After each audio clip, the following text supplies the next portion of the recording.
2:03. It's 8:29.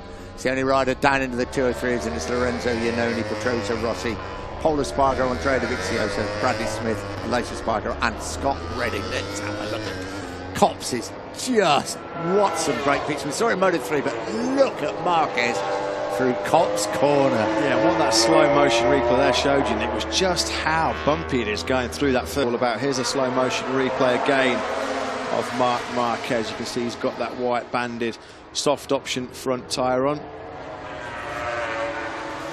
Barry Sheen, Kenny Roberts, and battle, of course. Look, it's still we're into folklore really in Grand Prix racing, certainly in this part of the world. There's Valentino Rossi. We just saw Marc Marquez out on that white banded soft option front. There's Rossi with that green banded extra soft. Phillip Island, isn't it? Phillip Island, that's where we really see. Here we go. The shot of the day. Elbow down, Copse corner. Marc Marquez. That about sums up MotoGP at the moment. That is just through the bumps, no regard. Get that throttle wound open. Get you in bikes now. Iannone obviously has the two new versions. Dobby had been out on the older style bike. He is now out on track, also with the newer, thinner style fairing. Elbow down for Scott Redding at Copse corner. Used to be the knee we got excited about. That's long gone now. Anybody can do that now, isn't it? That's brave going through there. It's a quick corner, what, 150, 160 kilometres an hour. It's very, very bumpy. This is Iannone this morning on his way to fourth place behind Marquez, Lorenzo and Rossi. Pulling up that factory Ducati on the brakes. You're coming. That's down into Copse corner. As you say, braking from fifth gear, almost up to 300 kilometres an hour down that national pitch straight. Hard on the brakes through that blind entry Copse corner. Said yesterday, didn't he, in the... A lot of cloudy sky about his future at the moment. There you go. All the way up to fifth gear, coming down that start-finish straight. Top speed of 275 kilometres an hour. Rear wheel just popping up in the air as he gets on the brakes. Hard now, down two gears from fifth to third gear now, back to 150 kilometres an hour for Scott Redding. And as he tips it in, we saw him in this morning session, it's knee down and elbow down for the likes of Redding and Mark tomorrow. Great shot there, elbow down. Jorge Lorenzo through that Brooklands corner. Knee and elbow scraping on that curb on the inside. It's really bumpy on the braking zone going into that turn number 16. Second gear at 100 kilometres an hour, 60 miles an hour. You can hear the conversation, can't you? Do we or don't we? Do we or don't we? Do we risk staying in?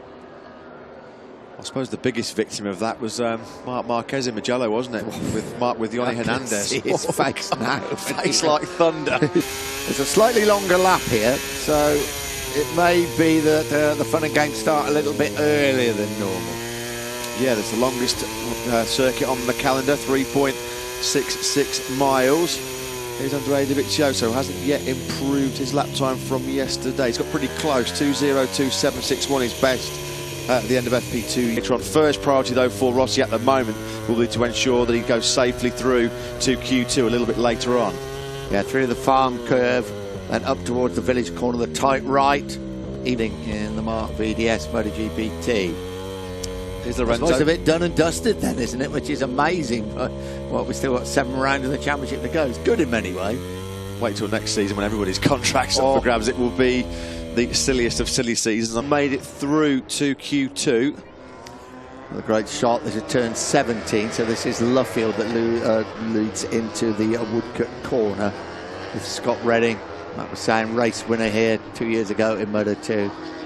Still the youngest ever Grand Prix winner, 15 years old when he won. Oh, so turn number 7 yesterday at the Stowe corner at the end of the Hanger Straight. And he was a little bit mystified by what happened there. He just said he got off the brake, the front just unloaded, and down he went. That's at turn number 17. This is through Luffield corner, the penultimate corner on this 3.66 miles Silverstone circuit.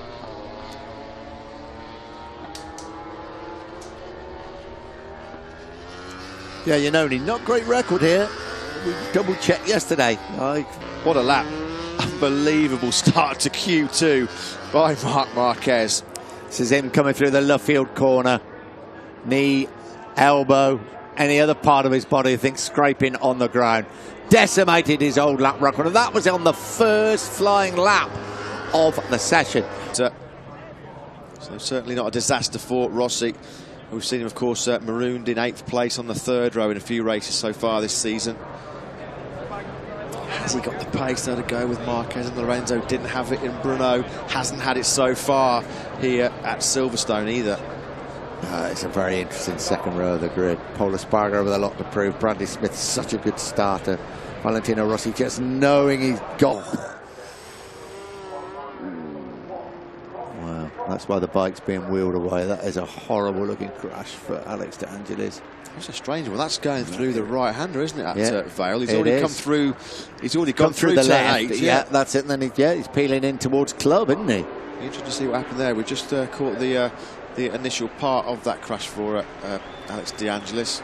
Well, looks like his front wheel was up off the ground, so maybe he just got on the gas a little bit too much, and the bike sort of picked itself up like a mini wheelie in a way, and just took the pressure off the